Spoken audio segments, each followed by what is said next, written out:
we'll get this ball rolling. I'd like to thank everybody for showing up today. I'm excited to have everybody here, and I think this is going to be a great topic that a lot of people are interested in, and hopefully we'll view this later as you know, the awards becomes closer, and they have questions about the Addies. So what we're doing today is we're talking about the Advertising Awards, right? And we know that that is just around the corner. We're going to probably have the judging in late January and the show in March. So we'd like to see if people want to get a leg up on the competition with a little behind the scenes look at everything, and everything from choosing your work to judging and getting an application submitted. And we pulled together an all-star panel of judges, past winners, and committee members to get you started. And I'd like to introduce, kind of read a little bit about our judges today. Valerie Thompson is an environmental designer of ProMedica. She's a native of Toledo, an alumni of the University of Toledo, and she's also the owner of Leap Graphics. She's taught graphic design as an adjunct instructor at Columbus State Community College and Owens Community College. She's a strong advocate for the arts of social justice. She serves on several boards here in Northwest Ohio, including the YWCA, TASC, which is Treatment Accountability for Safer Communities, Urban Site Incorporated, and of course, she's on the board of the American Advertising Federation. And she also serves as our Mosaic Diversity and Inclusion Committee Chair. She loves to public speak and mentor, and especially in the areas of marketing and design. So thank you, Valerie, for joining us today. Molly Lutky. Molly is an account leader in Madhouse, where she delivers organizational and creative management for clients including the Toledo Museum of Art, Owens Corning, and the Andersons, the University of Toledo, Purdue University, and many others. Over the past 9 years, she has served in a key role where she leads and maintains client relationships, offers creative input, and assists with multiple award-winning projects. Molly graduated from BGSU with a degree in visual communications technology. And at Madhouse, the team has been recognized with 6 Gold Case Awards, which is the top recognition in higher education marketing, and over 40 local Addie Awards through the AAF Toledo, including several Best of Show. Molly also serves the community on the board of Metro Parks Toledo as a co-organizer of TEDx Toledo, and serves on volunteer committees for the Arts Commission and the Area Office on Aging. Thank you, Molly, for showing up. Sarah Mccatherine. Sarah is our executive director here at AAF Toledo and has been executive director of AAF Dayton since February of 2002. She served as president from 1999 to 2001 and was a governor of AAF's 5th district from 2004 to 2005. Prior to working for AAF Dayton, she was an account manager at East Point Communications, assistant comptroller at Clear Channel, and production director at WKSW. Sarah is also the district representative on the national committee for AAF. Thank you, Sarah. Kathy Jacks. Kathy is the owner of In-House Communications, her freelance business, after working in the creative and client side of marketing. She started out as a staff designer in a small photography and multimedia studio, and she later, for all you old people, that was Walbridge and Belge, correct, Kathy? She started out in the corporate life as the marketing communications specialist at the Toledo Hospital. There, she became one of the first and most successful. She became part of one of the first and most successful healthcare marketing teams in the country. As the hospital transitioned from a single entity into a healthcare system, she took the leap and started a freelance marketing company, which is In-House Communications. She helped to change the face of freelancing from stopgap employment to a full-time sole proprietor professional business.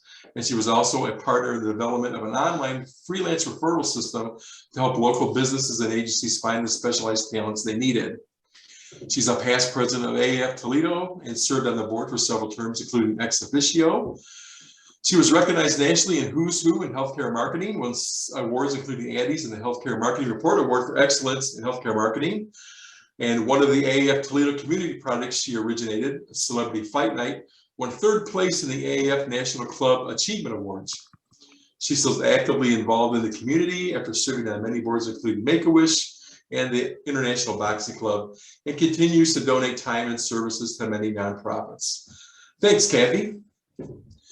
And last but not least is Mr. Adam Taylor Brown. Adam is the award-winning creative director and founder of Marrow, a brand strategy and design consultancy for startups and challenger brands located in Lexington, Kentucky. His career spans across a variety of industries, including beverage, gaming, engineering, education, agriculture, real estate, legal practice, events, technology, retail, and nonprofit. He serves on the Lexington American Advertising Federation Board, is an advisor in residence for Launch Blue, which is a pre-seed accelerator, is a thought partner and TA with Scott Galloway's Section 4 business education platform, and is a founder of the No Designer Collective. He's won over 24 Addy Awards, including Best Design, Best Copywriting, Public Service Excellence, and Judge's Choice. And you may, if you were part of the Addies last year, you may have remembered Adam as one of our judges. So thank you, Adam, for joining us today. We appreciate it. Happy to. Yeah.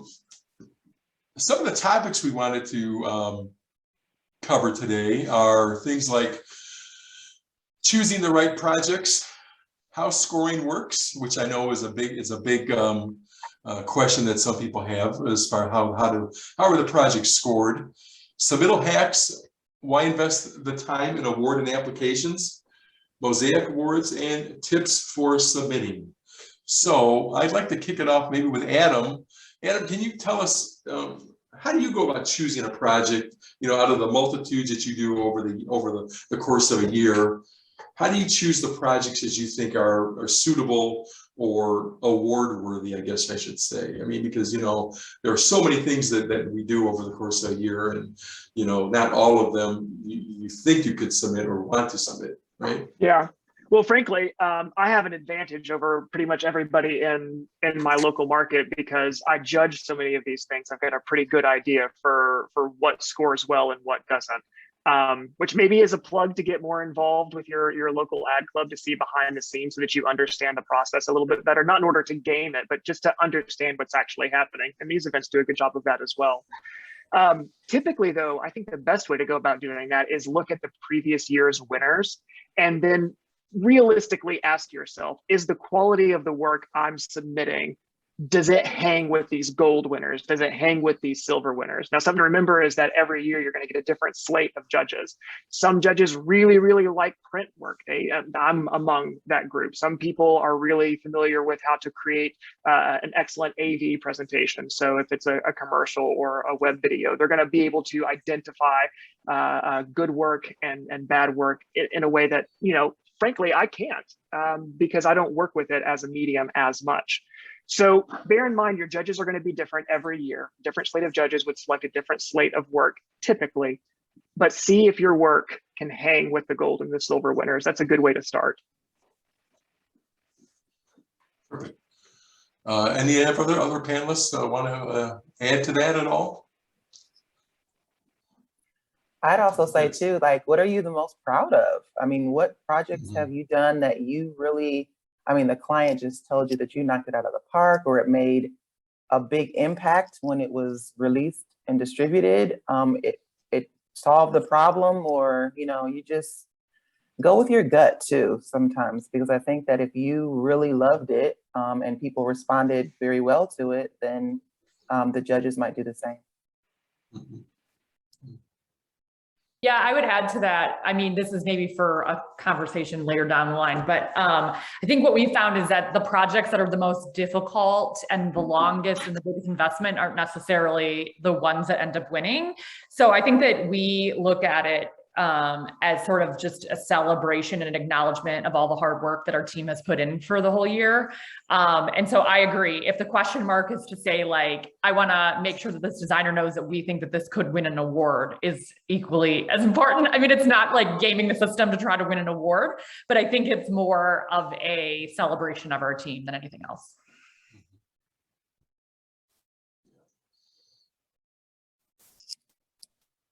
Yeah, I know, Adam, you mentioned that,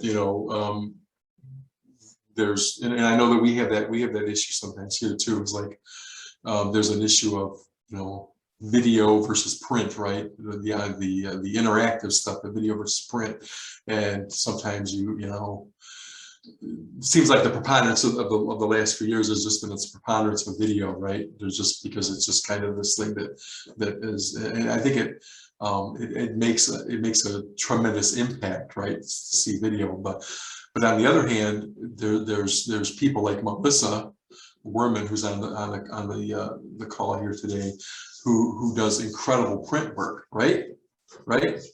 And she's won some best of shows and stuff like that through her branding for restaurants and stuff like that. So I guess and this kind of goes into the scoring then too, is, you know, you just never know how things are going to score out based on the judges. You know, people think that we as the board or somebody does the scoring, right? Whereas the thing that was nice about last year is, because of virtual judging, we weren't kind of trying to think of the right word. We weren't limited to judges who could come here within a 4-hour drive, right? We could do it. We got judges who were from Lexington. We had one from Chicago. We had from the West Coast, and there was one in Columbus. So that kind of opens up the competition then to you know, people who see work from all over the country, and then they see the stuff from Northwest Ohio, and we got great reviews on that. So yeah, it just I think there's a perception there from some people that the work is judged by some secret committee, and that, you know, why didn't we win or whatever. So and then, you know, next year that's an important thing. So yeah.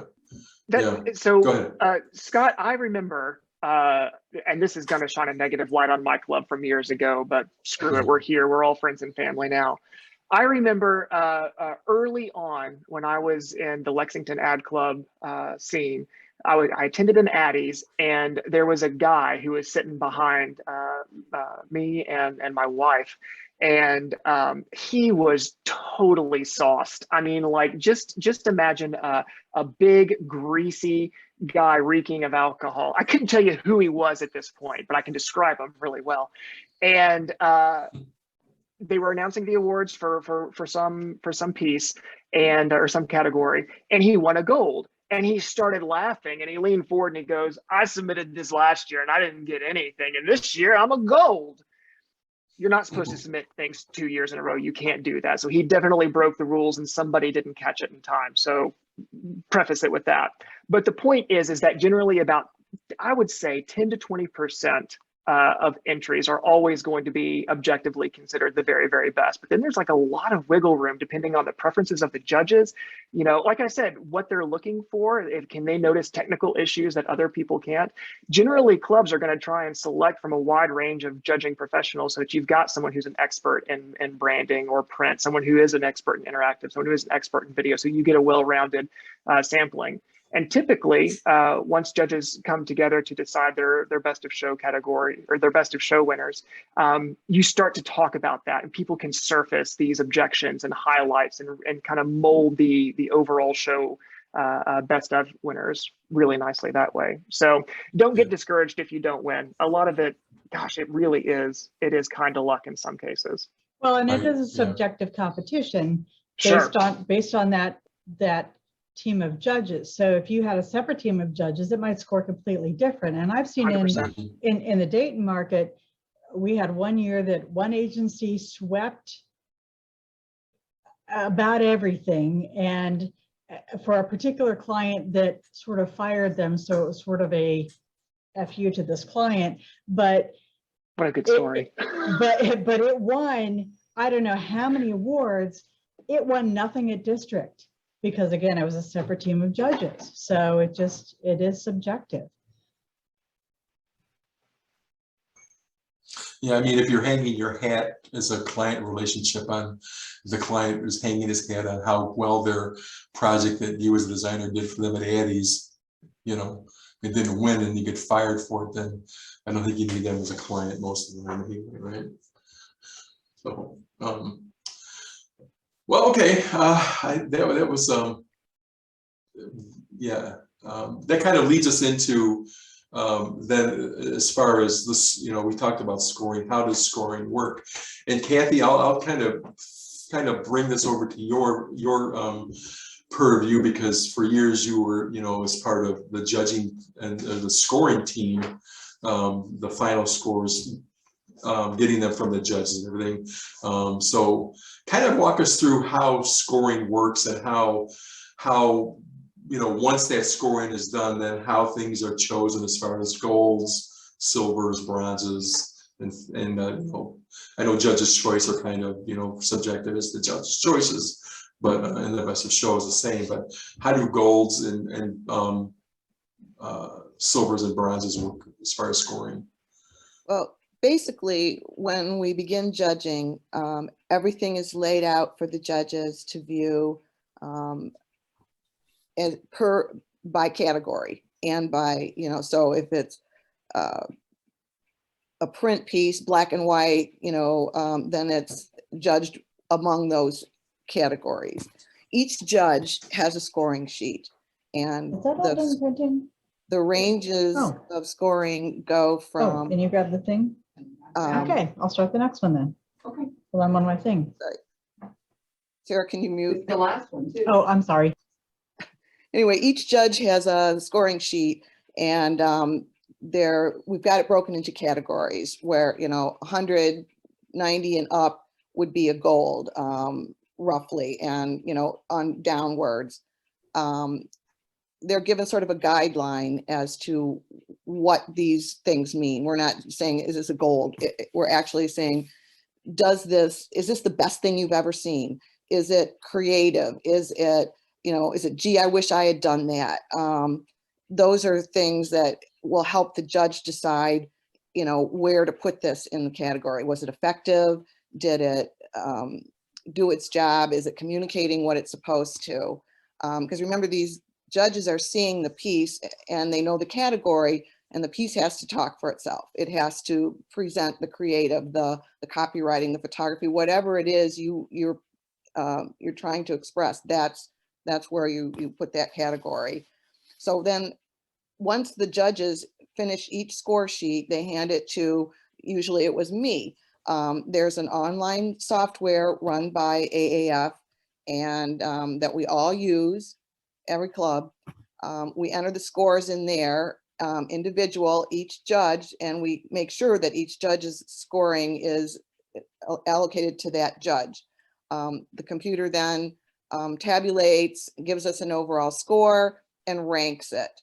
Once we are done with that category, all the items have been judged in a category.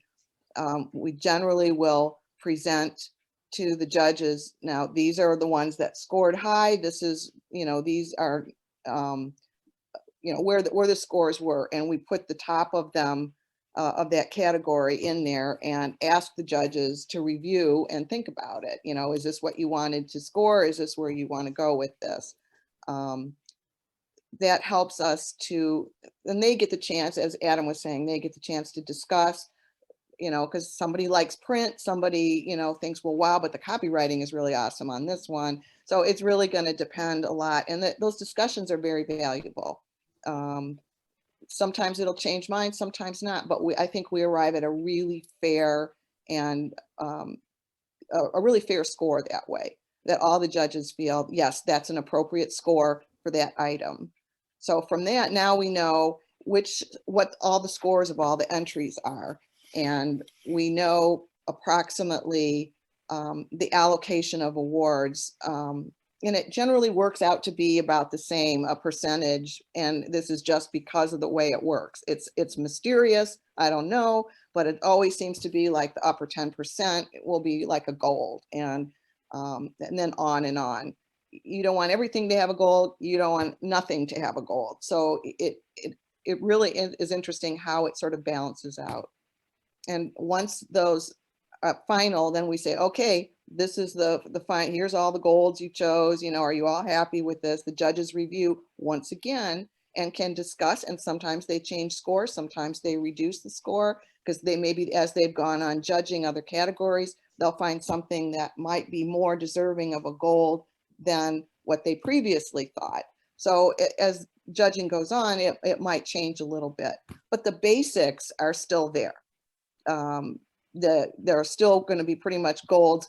Might slip down to a silver if there's a ton of golds that beat it, but it's pretty much a compilation of all those scores. And I don't know how else we could do it that would be more fair. Everyone has the input, and everyone has all the judges have the final say. And then once they agree, then that's where we get our awards from. And national usually recommends 20% being winners and 6-7% of that being golds. So that's kind of their standards, but each club has their own autonomy how to do it. And it may slide that scale a little bit from contest to contest, depending on the entries and what's in there. I think maybe the most helpful thing, and Kathy, you mentioned this, it's really difficult to know whether or not you are looking at gold-worthy work within the first few entries of the first few categories, because you've not seen everything. So having the opportunity to go back and evaluate your scores and think, oh, well, that which I thought was not that great by comparison to the rest of this, that's actually pretty good. So the judges typically have access to all of their scores at the very end, and they can go through and order them in a way that makes sense and allocate the scores a little bit more judiciously than just what they were feeling in the moment. And one thing that our club does, and Kathy, you alluded to this, we go through after all the judges' scores are in, and we look for dramatic inconsistencies. So if we've got like a 96 and a 92 and then a 70, well, then we're going to bring that up for conversation with the judges because something happened. And sometimes the score stays where it is, but oftentimes it's, oh, I didn't realize that, I didn't download that file. This happened last year in particular. I didn't download all of those files. I just saw the preview image. Yeah, now that I'm seeing this, that's absolutely in the 90s. And it dramatically recalibrates the scores. So it is done as fairly as possible. And that consensus building at the end is really, really important. But judges technically should not be talking to each other during the judging process for that first round of reviews. Correct. And they don't, I mean, there's not golds awarded in every category every year, correct? There may be something that just rises to the level of a silver, right? They're not, I mean, they may only judge it at a 85% or, nothing rises to the level of a 95 or a 97, correct? So we're not going to get, we might not get awards in some categories at all, right? Correct. It really depends. Hey, Scott, do you all in Toledo, what are your, I remember judging your competition last year, but I can't remember all the superlatives. Do you all do like a best copywriting, best interactive, best art direction? Do you do those types of things? We don't break it down like that, no. Okay. No. Okay. No. It was just, we just had the best of show and the judges' choices as far as anything above and beyond the goals. Perfect. So, yeah.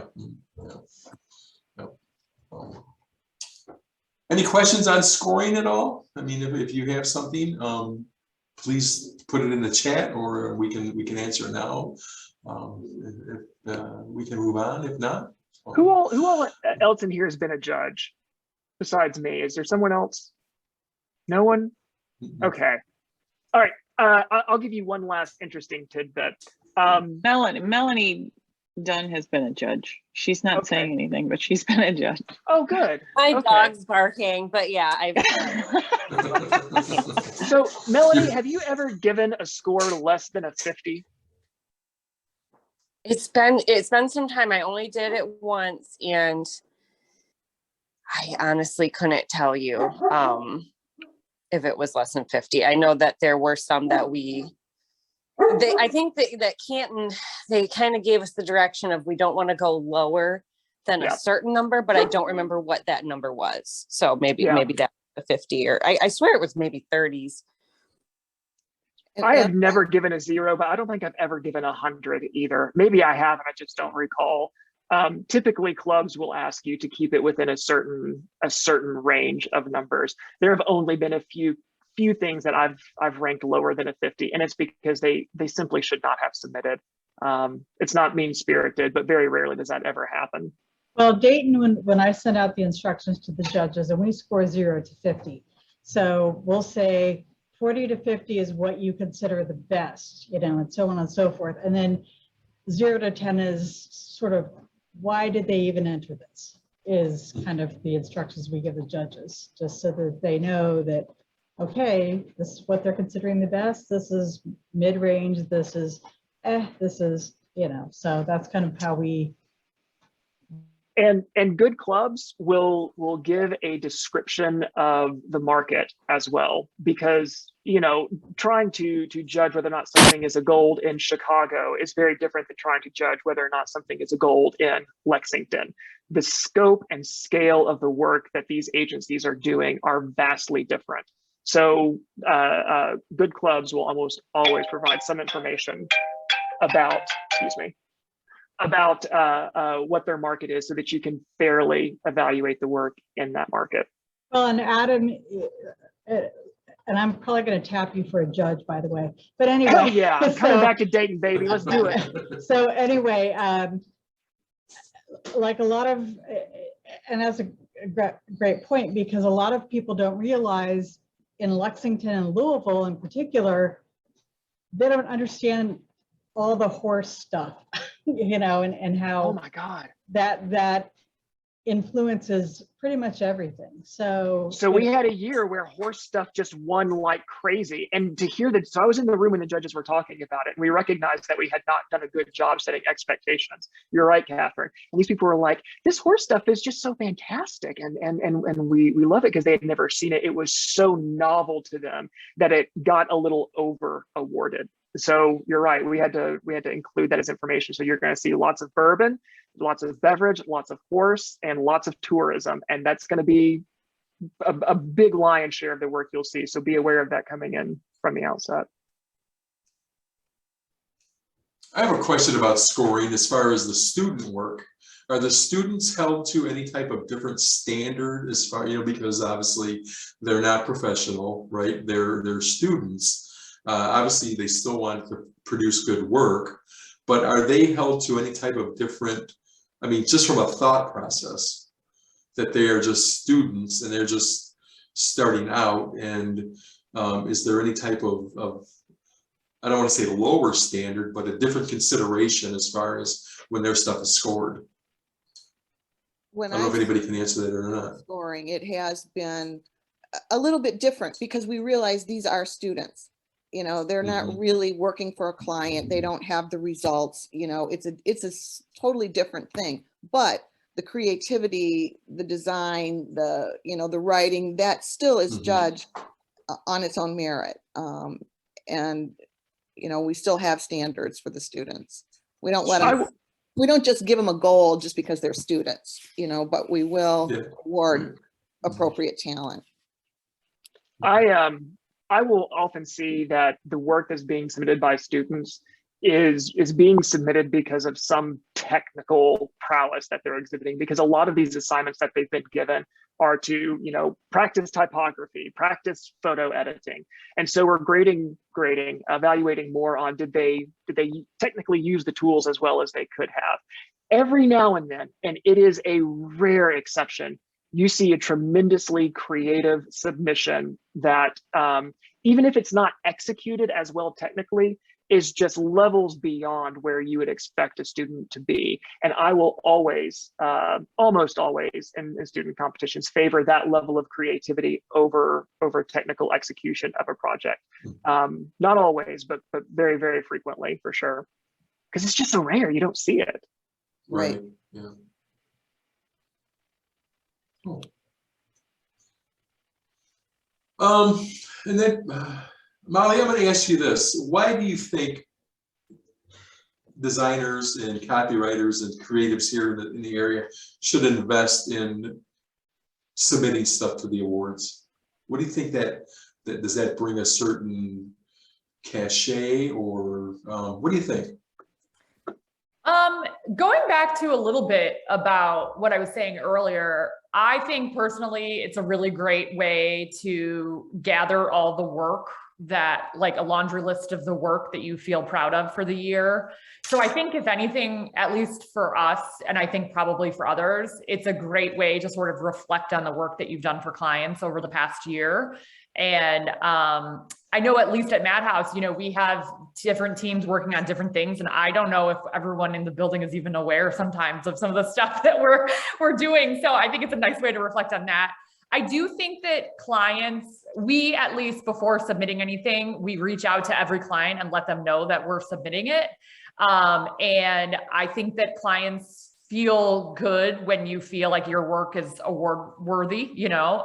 So I think it is a way to touch base with your client and let them know that you feel proud of the work that you did for them.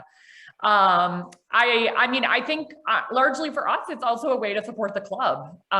You know, I mean, I think that we Ad Club or now AAF has been around for a very long time. And I think that we see it as a way of supporting the club. So yeah, I think it's an internal celebration, a way to let your client know that we're proud of the work that we've done and also support of the local chapter.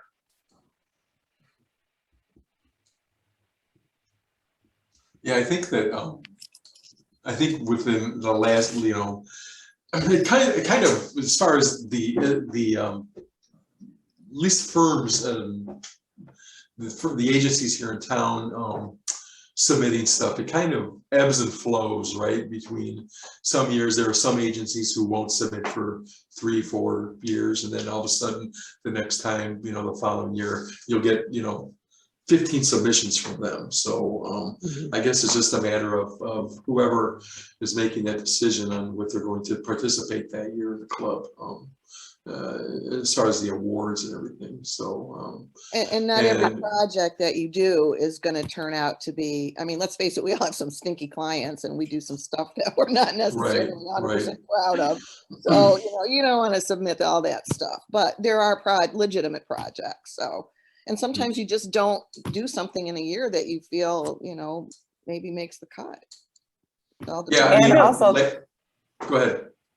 Coming from an in-house team perspective, you know, like, so for ProMedica, for example, a big bulk of our work is making, you know, doctor videos and very technical things that wouldn't stand up to a Madhouse entry. And we have to take that into consideration because one, you have a cost there, you know, so you don't want to enter things that you don't think have a chance of winning. But then also too, you got to take in consideration that, you know, it's still competition. There's a lot of talent in Toledo. And I think that sometimes like we often come away from the Addies when Madhouse does their sweep.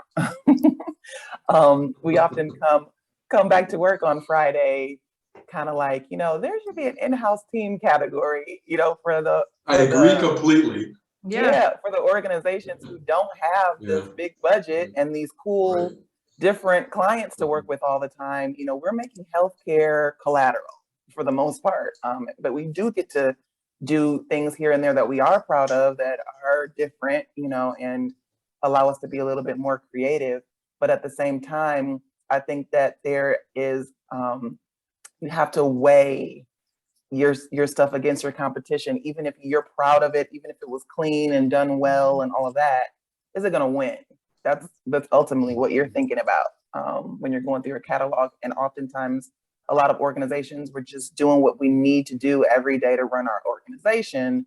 It's not award worthy. Scott, I don't know if you're hearing this, but I think you need to just go ahead, in addition to the best of show and your 3 judges choice, you need to have that in-house excellence award. Go ahead, put it in for this year. It's not going to cost you anything more than buying the trophy. It doesn't have to reflect anything at regionals and nationals. This is a great idea. Let's get Valerie her damn trophy this year. I think we've got a winner. Madhouse can't have everything. Not everything. Although sometimes, golly, I'm familiar with your work. Actually, I judged with, is it Bill? Bill is he's a partner of Madhouse. Yeah. I judged with Bill once, and it may have been in Dayton. I can't remember where it was. Yep. Yeah. And he's just so damn fabulous, and all the work you all do is just very envious. I'm very envious of a lot of it. So, but yeah, let's get Valerie a trophy this year. I think this is her year. For sure. So that goes back to a question for Sarah then. Sarah, are we, I mean, as a chapter, can we award stuff that it's not recognized by national? Obviously, Yeah. it sounds like we can, right? Yes, you can award Oh. anything you want. If it's a local only award, for example, best in-house, it will not roll up to district in that Sure. category. It would have to be reassigned to whatever category it falls under, correct? correct. Yeah. Correct. So yes, if Valerie, if you submitted in sales and marketing and the judges decide to give a special in-house, it would still stay in sales and marketing, but you would get that particular award. So yes. I In think that's something that Lexington- we, Go ahead, Valerie. No, no, I was you. gonna say, I think that that's something that we should consider, because even with Mhm. freelancers, like you Mhm. talked about with the market consideration, your manpower consideration or your industry consideration could also be helpful to kind of encourage people to submit, thinking, empowering to think that they do have a chance to compete amongst like groups, and not, best of show is best of show, whoever you are. But if we know that we're competing with the other, in-house teams, or if I'm a freelancer and I'm recognized for being the best freelancer out of the freelancers, that's still something that might be able to get that person who might be on the fence about submitting to, recognize that they have an opportunity and a chance, that wouldn't put them up against, that wouldn't be a David and Goliath situation. Yeah. Valerie, I'm taking that one back to my club. I actually like that quite a bit. We do a category in Lexington called dead work. And it's work that was never saw the light of day because the client killed it. But it was oftentimes very good work and the client was just very dumb, which is a terrible way to talk about your clients, but we all do it. So there you go. And the prize for that is typically a bottle of bourbon, which is nice to kind of drown your sorrows. Well, Dayton used to do the best ad that never ran, and it was a local only category. Yeah.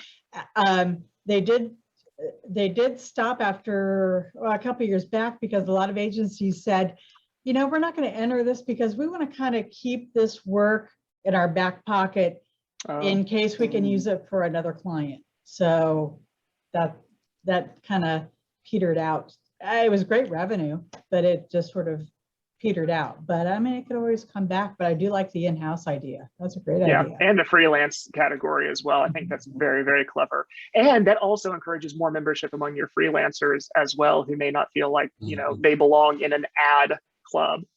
That's brilliant. I do find it interesting. Like, I don't think that I would want this to be added. I'm just kind of talking about this as a discussion point. Like, I think people having to put the budget that they had for the project in there, I wonder how that would skew the judges' feelings about things. You know what I mean? Because there's an equities like in all of this, which is that like some in-house teams are actually pretty robust compared, you know what I mean? Because like I could see a nonprofit being like, wait, I'm doing all of this and UT's internal like in-house, you know what I mean? And the same thing for us, like we're not getting $500,000 for TV spots, like, do you know what I mean? But we're competing, you know what I mean? And so, I mean, I don't think that's not anything, has that ever been discussed before? Like a budget range for the project so that it reflects, It has been discussed on local, regional, and national levels about splitting things out by budget. And it was determined logistically, it would just really not be easily done. But Dayton for a number of years split out TV because a lot of the TV stations had a smaller budget than your agency. So we split it out by price range, but then going forward to regional, it rolled up within the same categories. But then we got fewer and fewer TV entries, so we just sort of got rid of that. But it is possible to do that on a local level if you want to create your own budget ranges. But again, going forward to district, there's a way to do that to say that going forward, it rolls up into the regular categories. And maybe also too, there might be a way to add in is there any other information you want to share with us about this project? Like what you had to work with. This is the budget that we had, or these were the restrictions, or this is what we had to work within. just to give some context to the judges, because that might also make a difference in their view of the work if they knew what you had to work within, in order to produce absolutely it. does. Yeah. Mhm. And there are several categories, and maybe it's all of them. I don't know, but I know that there are several that it invites you to like provide a small description of the work. And you should take advantage of that, because every opportunity that you don't add context to your work is an opportunity to leave it up to the judges to decide what it was. And they're probably not going to be particularly kind. Whatever you add will probably benefit you more than it will hurt you. So you should be doing that. Yeah, not all categories allow that, but some categories do. So that's in the rules in categories that say you may submit a 300-word document about this particular project.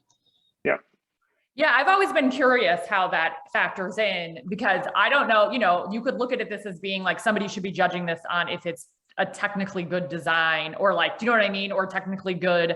And I've always been curious on if the context actually should factor in or does factor in any kind of way. It sounds like it does and can pretty heavily, right? Yes.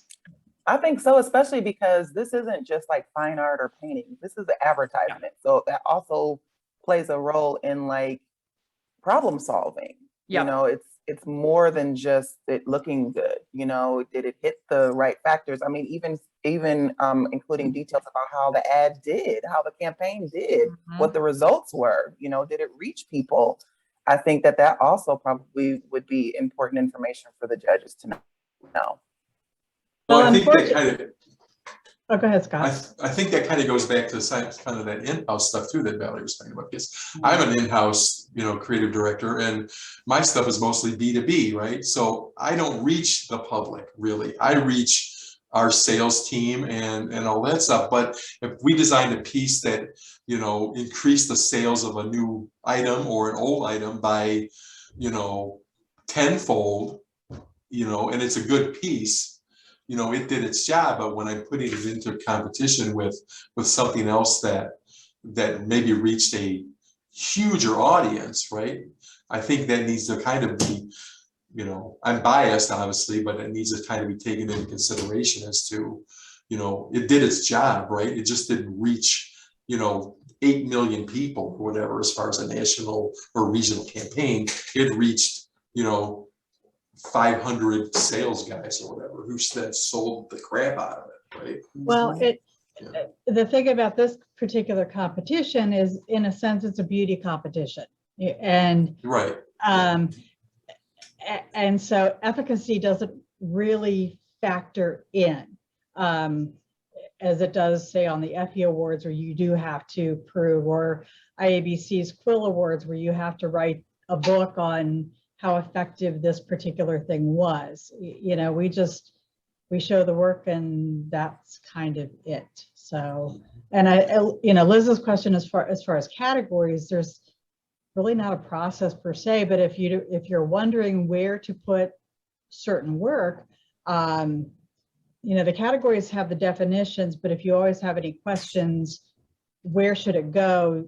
You can always email me, since I'm the district rep on the committee. And if I can't answer it, I can kick it upstairs to national, just to say, where should this go? And when it all boils down to it, is it advertising or is it not advertising? So, but we deal with that a lot too, trying to figure out what categories things, and often, and I hope we're doing this as best we can, but often it's kind of like, what do we think? I hate to say this, but who's submitting more in what category, and then maybe you should do the other category, like, where do we have a better chance of winning? Because that's ultimately what you want to do any of this for, right? You want to win, you want to place somehow. So it's kind of like, if you have something that could fit into like maybe 2 or 3 different categories, I think that would be a good kind of indicator to make that decision. Like, have you submitted in this category before?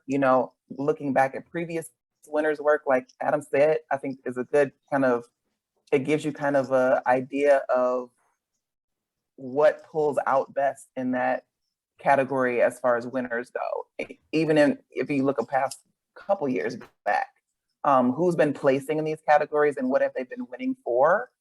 And then to kind of say, well, you know what, maybe this would be stronger in a different category. Well, I'm on a subcommittee on national where we're going to be reviewing the rules and categories to see for the past few years if certain categories are viable still or not. Are we not seeing work entered across the country in such and such category? Are we seeing more that are in these categories, and could those be subcategory broken out? So that's something that National is going to be doing this year, to look at the categories and say, you know, back in the day, Yellow Pages was a category. It's not anymore. So, you know, and again, that wasn't really sexy work either. So my apologies to anybody who does Yellow Page advertising. So that's just one of the things they're going to be looking at this year. And during judging, we have run across instances where a piece is put into a certain category, and technically you're supposed, if it doesn't belong in that category, then you just don't judge it. What we've often done is just change the category, gone back in, change the category to put it into the most appropriate place where it should have been, and then judge it in that category rather than the incorrect one in which it was submitted.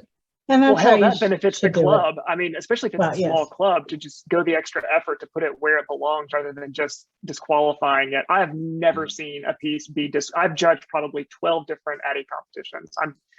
In any of that, I've never seen a piece disqualified for being entered into the wrong category. It is always moved, even at regionals. I've seen, or at district level, Yes. I've seen that happen. Yes. And I've heard judges say, we really think this should go in this category, and so we'll move it based on the judge's recommendations as well.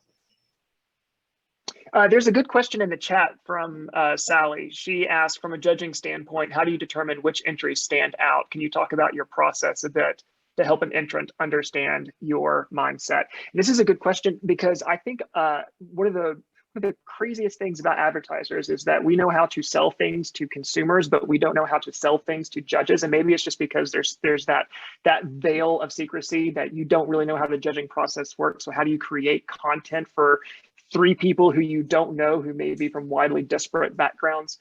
Valerie, you kind of touched on this a little bit by taking a look at where things have been submitted in the past, and then, you know, judging whether or not your work fits in with that. At the same time, though, I think it's also worth considering where your work might stand out. This is a little bit squishy, but Michael Beirut, who's a graphic designer at Pentagram, wrote a really fabulous essay about how to win awards. And it's all written tongue in cheek, but one of the best pieces of advice is to basically observe your category. If you've made an 11:17 poster, don't submit it in the poster category where you're going to be up against like these mammoth Chermayeff and Geismar bus posters. Don't do that. You'll never win. You'll look small and insubstantial, but you might look bigger next to, you know, say a really small invitation. So maybe your poster is in fact an invitation. Don't actually do that. Like I said, it's tongue in cheek, but think about the other things that will be submitted in that category, and if you can realistically outcompete them based on what you know about the specifics of the category without violating the rules. And one of the things that AAF did this past year, because of COVID and everything being virtual, is they added the number of things that people could upload in any given category, print, et cetera, to also include a video. And I recommend people take advantage of upload, especially print, upload not just the PDF of the work, but how it's used, how it's, you know, and then include the video. If it's got die cuts, if it's got certain things, you can use the video to show how that work goes, and you know, B2B marketing and packaging, show how it works. Use the video to show rather than just images. I think, and Adam, if you've judged this past year virtually, what tips do you offer for judges to kind of, because you're not seeing, you're not feeling the work, you're not opening it, you're not smelling the print, you know, the the paper and feeling the gloss and all of that. This is an underutilized advantage, and I shit you not. I saw our club this year very rarely ever wins gold at nationals. This year we had a totally random entrant who had done a fantastic piece. So don't let that get lost. It was a publication for a local college, and it was gorgeous. It was great. But the entrant also had a fabulous video entry of someone, you know, thumbing through the pages. It was well lit. Like the video itself probably could have won an award. And I would be willing to bet that the video probably impacted its ability to go all the way to nationals and win a gold. It wasn't somebody just standing in front of their MacBook, you know, saying, oh, and you know, as you can see, there's you know, nice pages in here, and we're using good paper, and this flaps out.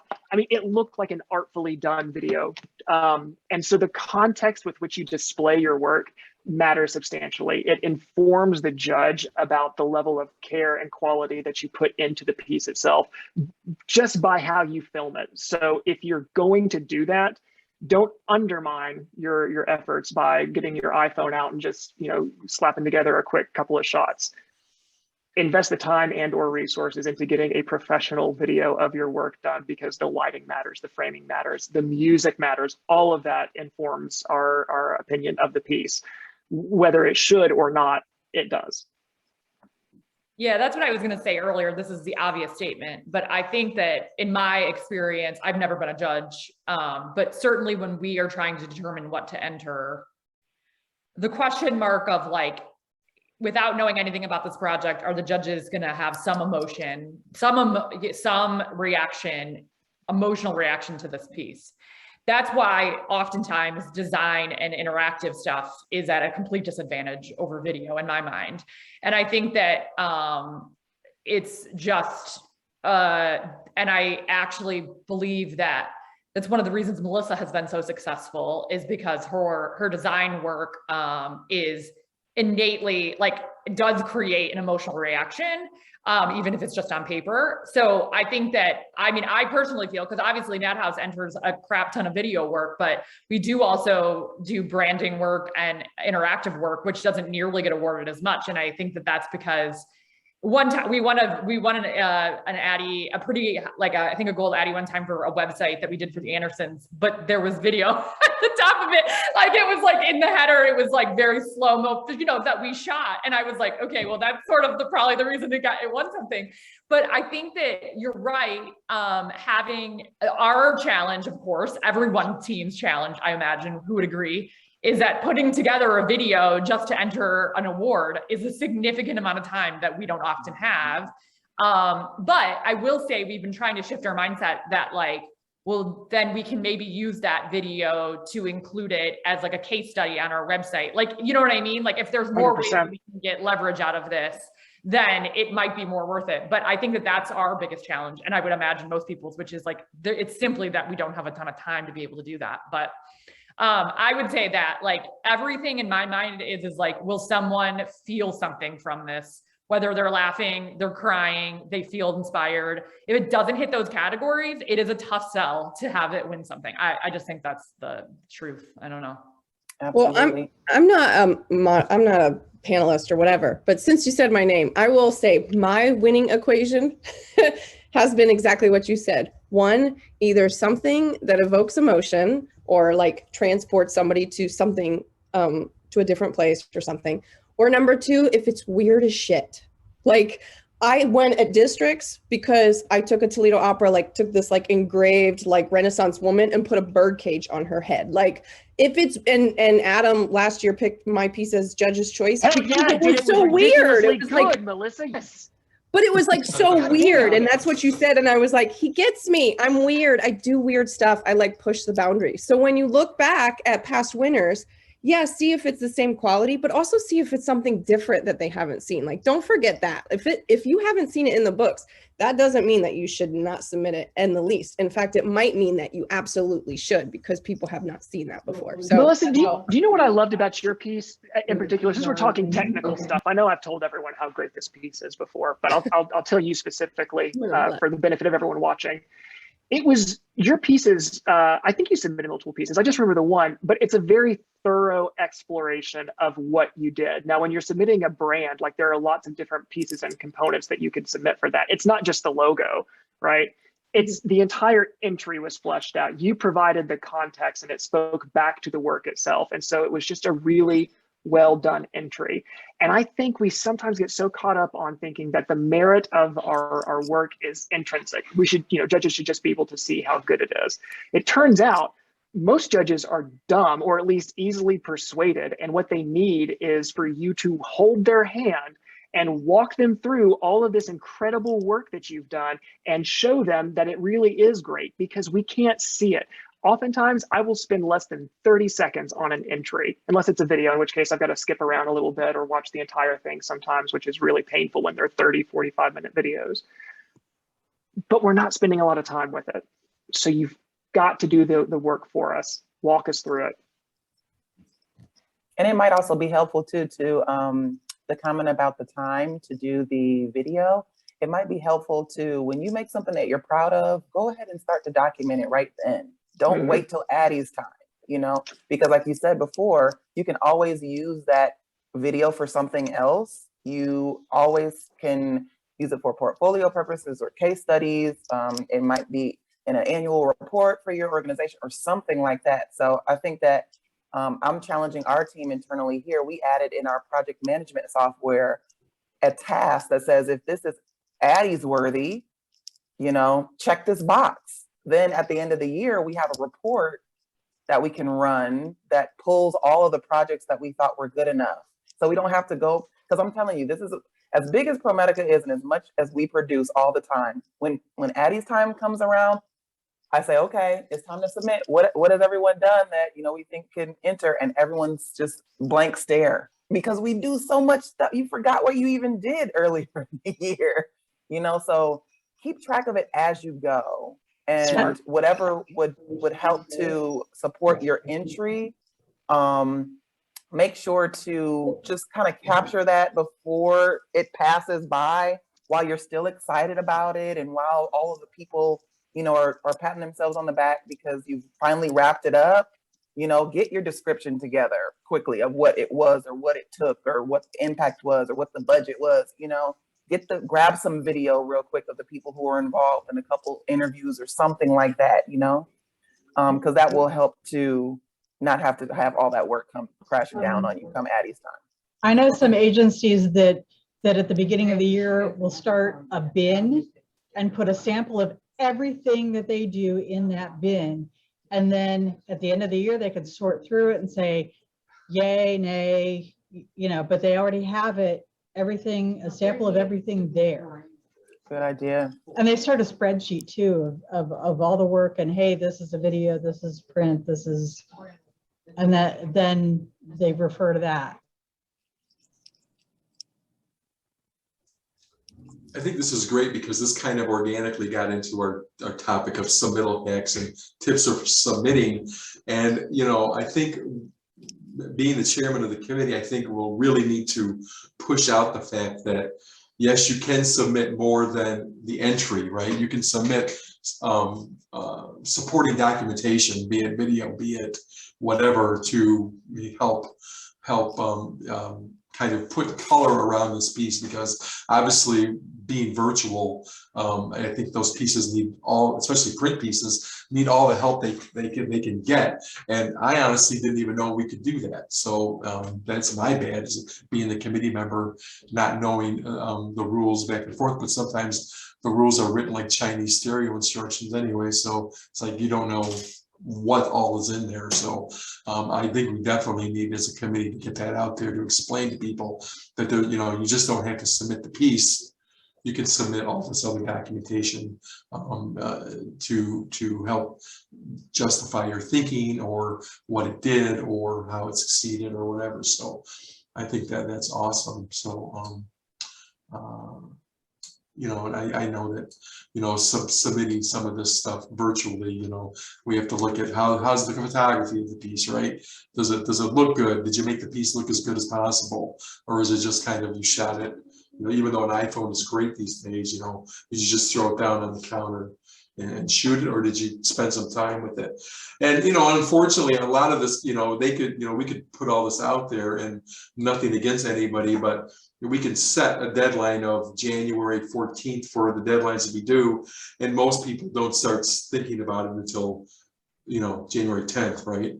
So, and then you get this huge backlog of work, and then we've got people on January 14th saying, oh, you closed the committee, you closed the awards on us, can we just submit one more thing? And you know, we've been good about doing that, but I think we'll need to, as a committee, help really get that out there to say that, you know, you can submit more than just the entry, and submit supporting documentation for the work. So one of the last things we want to talk about is Mosaic Awards. And Val, I know you're on the committee you're the chair of the Mosaic Awards. So could you talk a little bit about exactly what they are and who can enter into the Mosaic Awards? Yes, so the Mosaic Awards, the Mosaic Committee, let me start there, is the diversity and inclusion arm of the organization. So we are championing for diversity in the industry as well as creative work. I want to just give a brief description about the Mosaic Awards, and then we'll break down the categories that we have this year and then who qualifies.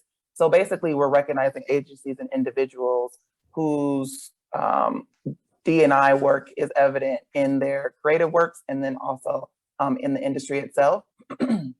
And so if you're given a voice to those who have been historically excluded, if you're hiring diverse talent, if you are creating programs or initiatives that bring people who wouldn't otherwise be at the table to participate, and you actually use them, not just the invitation, but you followed all the way through and worked with them. If you are telling authentic stories, if you're celebrating diverse cultures, all of those things qualify. I want to start by saying too that the number one question that I kind of get about the awards is, you know, who actually qualifies to participate? You know, is this worthy of being a part of it? Is it relevant to this space? And my formula is an easy one because we've had a lot of good suggestions for entrants, and I'm knocking it up against this formula. One is, does it have to do with art, marketing, advertisement, or media? If it is, like, let's say ProMedica, great healthcare organization. We just implemented a diversity and inclusion program here. We're starting to do resource groups and all that wonderful work, nothing to do with marketing or advertising. So no, it doesn't qualify. Even though it's diversity related, it's not a part of the marketing world or industry. So the other qualification is it affecting groups that wouldn't have been affected if you didn't do the work?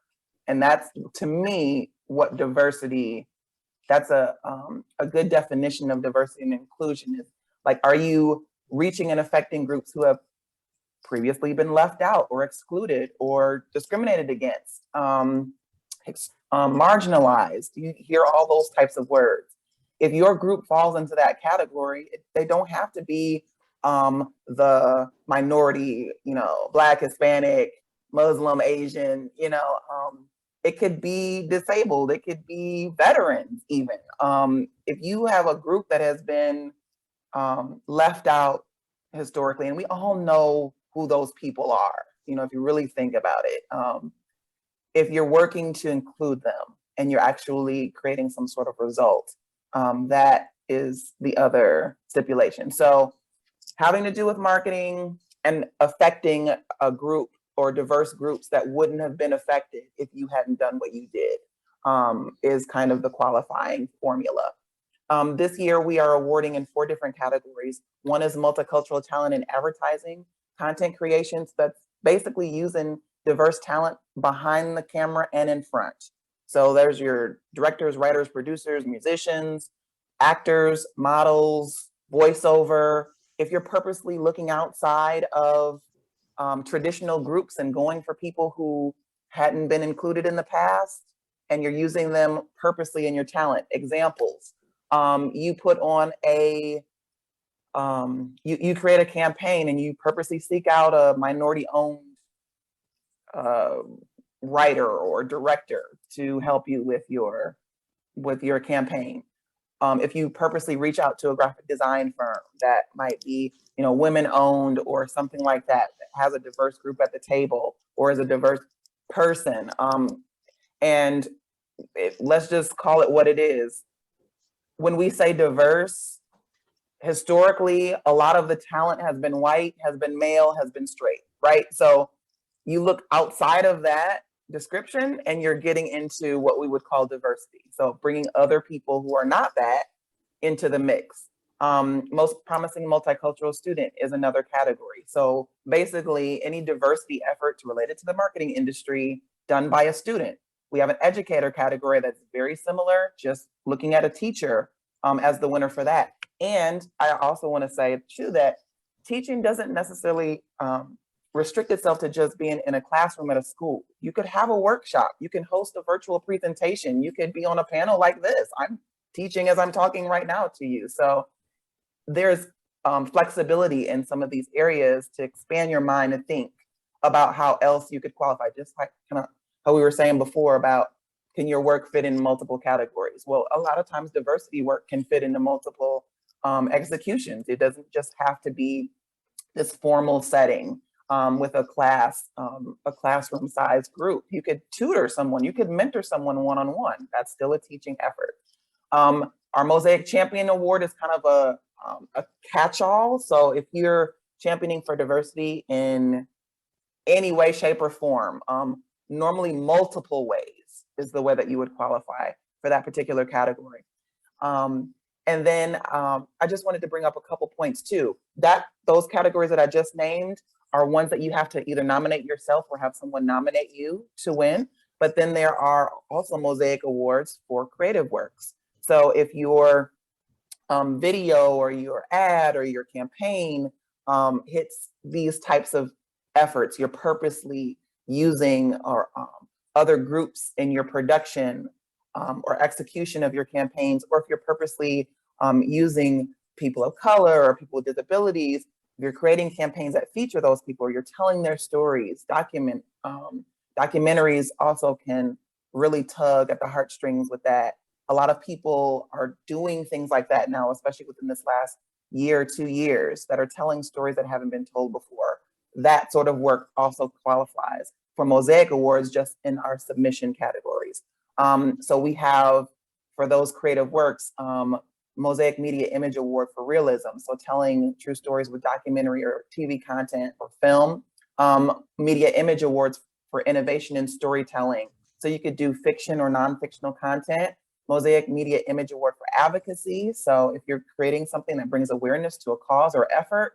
And then alternative media forms. So it doesn't just have to be video. It doesn't just have to be print creative. You could do things with music or multimedia. Fine art can also fit into these other categories. So if you're purposely trying to speak up, speak out, include people who otherwise wouldn't, this is the category of awards that you want to consider. And also too, this is a local only category. This is a local only type of award. So there's even more flexibility and leverage for us to be able to award and judge how we see fit. This doesn't necessarily go on to national, but it is a really good way for you to be able to show that you're doing something in the industry that's not just about beautification or for it to look good, but to make a difference where needed. The last couple of things that I want to say about this is, one, you don't have to be a minority to win this award, right? So diversity doesn't just look like people of color, then we'd be excluding people still. Diversity is everybody, right? So if you are a straight white male and you're doing things to make sure that the room doesn't just look like you when brainstorming is happening, or when ideas are being thrown around, or when bids are being offered and given, then you qualify. You're doing the work to make sure that the table is diverse. You could be purple for all we care. We just want to see that you're doing the work and you can win. And then the last thing that I want to say, and this is probably more for people who are running these types of committees or doing this type of work at top level and you're looking for entrance for something like this, our committee has been doing a spectacular job of aggregating people to reach out to who are actually doing the work. So instead of us, last year we kind of did a blanket, hey, if you're doing this sort of thing, you should consider submitting. And we also required that you be nominated by someone. And we took a step back and looked at that this year. We didn't get a lot of bites, off of that last year. So we're thinking, how can we genuinely reach people, and what have been some of the roadblocks for people submitting? And so we changed it so that you can nominate yourself. A lot of times for diversity efforts, a lot of people don't know what you're doing behind the scenes. They might see the event or the piece in the end, but they don't know what behind the scenes steps you took to get there. And so they might not nominate you because they don't know that information. So we gave people the opportunity to nominate themselves because you know what you did. And if you can prove it to us, you should be able to qualify on your own. And then 2 is you got to reach out and find those people. I think a lot of times too, we just automatically assume that people know about awards and they've always submitted and they've always had access to that information. And that's a part of, how they do things as a company or a freelancer. But you have a lot of artists out there who are doing great work, making a difference, trying to tell the right stories, and applying for award competitions is the furthest thing from their mind. Never did it before, never thought to do it. So we're taking a more proactive approach, and we're actually finding people who are doing the work and then contacting them and saying, this specific thing that you did, it qualifies. You should apply. And so we're not waiting for people to come to us. We're reaching out to them. And I think that's what's going to take in order to get and engage new audiences to participate. So if you know of anyone who has done something significant to bring different people to the table, to show and expose them, to tell their stories, please consider letting me or anyone on the Mosaic Committee, Liz Allen, Melanie Dunn, Alyssa Werman, they're all on the Mosaic Committee. Please reach out to one of us and let us know so that we can make sure that we reach out to those people directly and encourage them to apply. And then I'll take any questions as well.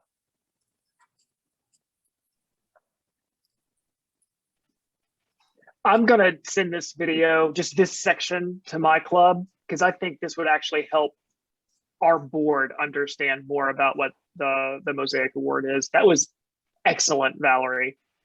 Thank you. No Thank questions. you. Just we want praise. to make it easy for people to understand.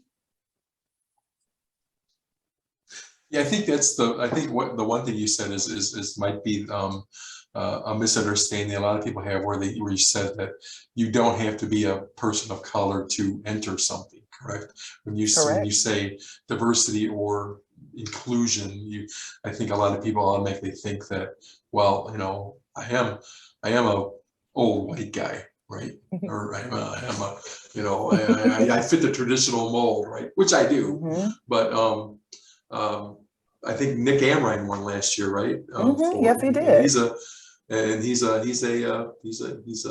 Caucasian, but he did that thing for I think it was veterans, wasn't it? It was about people's racial experiences. So the first time they experienced racism. Right. Yeah. Yep. So he shot them just talking about their stories, right? So that qualified because he gave them a platform. And to your point, Scott, you in the last year's Addies in our planning session, you said without prompting, we got all white judges. We need a mix. That effort right there. I mean, of course you don't qualify because you're on the Addies committee. but you doing that is an action that qualifies. You see that there is a disparity. There is not a variety of perspectives.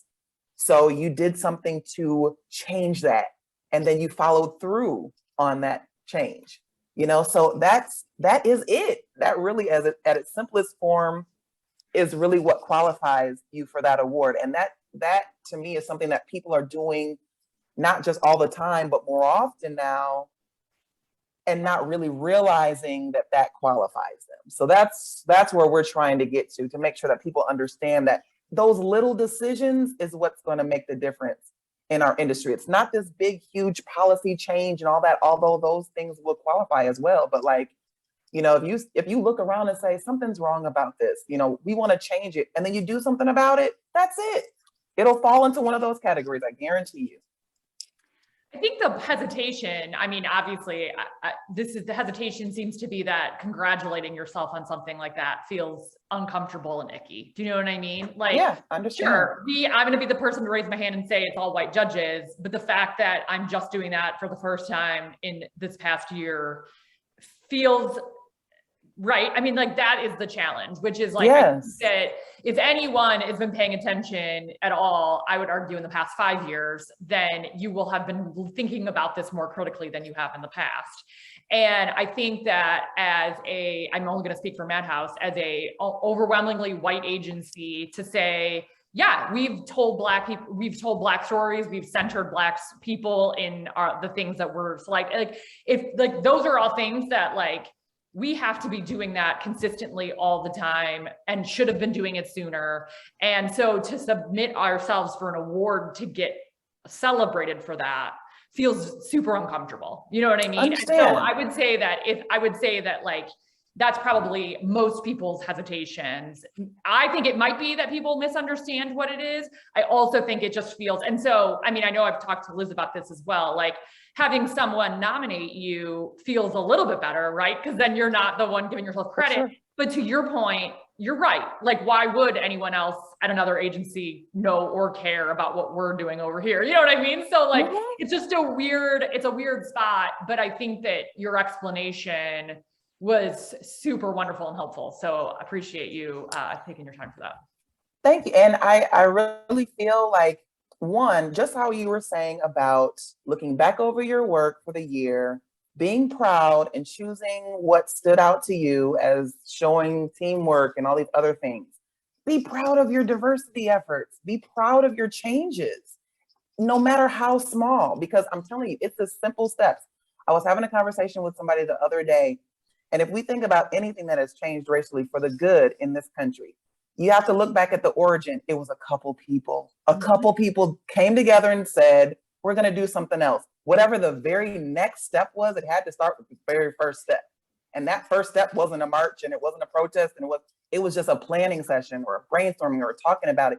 Even just getting your feelings out about how uncomfortable it is a step in the right direction, right? Because now it takes the sting out of it if you're starting to open up and be transparent about how you feel about it, right? So like, I'm going to use this example, Liz, don't kill me, but when Bill Sadler, I had visited their space for the first time, and he's like, Val, I just want to ask you a question. You know, this is what we're doing. You know, this is who we're made up of. We don't want to be like that anymore, but we don't want to write some blanket statement saying that we support the Black community because everybody's doing it. We want to actually make changes in our organization. That conversation, I was so proud of Bill.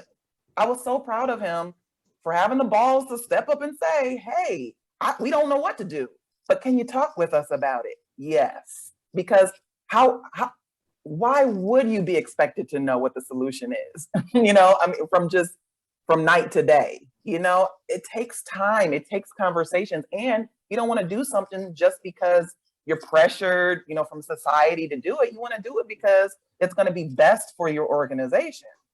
So that's why I think that we got to celebrate our small wins, because how Madhouse is choosing to address it for Madhouse should be talked about and celebrated, so that can provide an example for other people. You don't necessarily do it to say, hey, we're doing such a great job. You're doing it to show that, hey, we decided to start with this step. Maybe that would be a good step for your organization. And when we award you, that kind of brings all of that to light so that people can kind of see what's going on, you know? So I would challenge you to think about it in that way. It's not a, hey, look at us. It's a, we're doing our part, and we just want to join in and show that we are, you know. ProMedica is making some changes. Like I said, it don't have anything to do with marketing, or else I'd be submitting that, you know, but for our agencies to honestly take a look at what's going on and say, even right here, we're going to change the job description or we're going to change where we post the job. You know, we're going to purposely, teach kids from the inner city or something, whatever it is that you come up with, the fact that you're coming up with it should be celebrated. And that's what we want to do. I think the interesting thing about your angle of it being like it does have to be marketing and advertising focused is an interesting one, because for any in-house teams, the part that's weird about that is it isn't enough. I mean, I think we all know it's insincere if only the thing that has changed is that your marketing shows more of a reflection of the community or is telling different stories than you may have, or even placing it in places that are targeting a different audience. Because if there isn't like actually some sort of evolution in the organization happening, that like, you know what I'm saying? It's like the change has to be happening at a much more like operational level in order to be able to market it in a sincere way. And so I think that that's the interesting, like, it seems to me, if I had to guess, that there are many organizations in town who have started rethinking how they're approaching any number of things. Do you know what I mean? And I feel like in order to tell that story through marketing and advertising, it may just be that like a couple more years from now, there'll be a little bit more legitimacy to that. Do you know what I mean? Oh, for sure. Yeah. But so, I agree and challenge just a bit in that, because on one hand, yes, you do want to represent yourself authentically. So you shouldn't be making marketing things that really don't represent you as a company, right? I mean, that is what it is. But I would also say too, that you got to start somewhere. And if that somewhere is in the marketing department, okay. Sure. It doesn't mean that it's insincere just because the entire organization hasn't changed in that direction, and because that's why I think that it's important for us to understand that this award is specifically about the marketing industry, because sometimes that's the only place you can make a change right now. So if everything else about your company is left, but the marketing team decided to take a different route and say, you know what, no, we're going to push this. Because I'm gonna tell you something, on the in-house team, our audience isn't just the customer or consumer of our corporation. Our customer is our bosses and the people that we got to get buy-in from, right? So if the marketing team, if the bosses is, still in their traditional thinking, but the marketing team did something that at least got the boss's approval enough for it to be approved and shot and, produced, kudos to the marketing team. That would count still as qualifying, because I think that it's important enough that you took the initiative, no matter what the company itself thinks, to push through and create something that was going to reach a different consumer on the other end. If that was the intention, that absolutely qualifies. The whole rest of your organization doesn't have to necessarily be 100% on board. I would hope that would start that path, and that's what we're thinking the awards will kind of do, is to show how in our industry, we're taking the lead on this. The company culture might have to follow our lead, but the restrictions in the past have not stopped us from producing this. Yeah. And that is to be awarded for. I think that absolutely should count. That's a really helpful perspective. Thank you for sharing. Yeah. Well, that was amazing. We kind of went to the came back, so that was amazing. Thank you, Valerie, for all of that. So I think this is a good place to wrap up. If anybody has any questions, please let us know, or type them in the box. Has anybody got anything that they'd like to add before we finish up with some announcements for the rest of the day? Anybody? Just to let you know, we're planning on a live event right now for the Addies. We're looking at March 10th, which is a Thursday. Judging will still be virtual, but we're planning on a March 10th awards ceremony right now. It looks like it's going to be out at the Center for the Performing Arts at Owens. So we're kind of in the process of arranging all of that. Look for a call for entries probably around the Thanksgiving time. So, and then everything else will flow after that. So Catherine and I, or Sarah and I, are going to work on getting the open water software kind of configured possibly this week. So, you know, we'll have it up and available for people to start entering in the next week or so, and they can get a head start on that as well. So that's kind of it for the Addies. The November Coffee for Creatives is titled Best of Marketing Fails, and that's hosted by Sally Stearns and Melanie Dunn. It's a discussion centered around some of the marketing fails of the professional world. They'll study some other marketing mishaps and see what we can learn from them and how the organization moved forward. And if it was anything like their TikTok thing they did a couple of months ago, I'm sure it will be fun for all. So, and also be on the lookout for our 12 Days of Christmas, which will be highlighting local businesses at our local areas starting in December. And in 2022, we're going to bring back the Lunch and Learn programs. We'll head that off in January with a silver medal panelist. So more details to come on that. So please register for any of the events that you'd like to through the AAFToledo.org website, our brand new website, I should say, or find our events on Facebook or LinkedIn. So if that's it, I'd like to thank everybody for, I think it was an amazing conversation about not only the Addies, but also some other topics that that are pertinent and relevant to just not even just the marketing world in general today. So thank you all, and I look forward to seeing your Addie entries, and hopefully we're all winners and go in-house teams, right? This is our year, like Adam said. Good luck, y'all. Maybe my urinal screen flyer will get the pick this year or something, right? Oh God. Thank you all. Take care. Thank you. My Bye-bye. pleasure. See y'all. Bye-bye.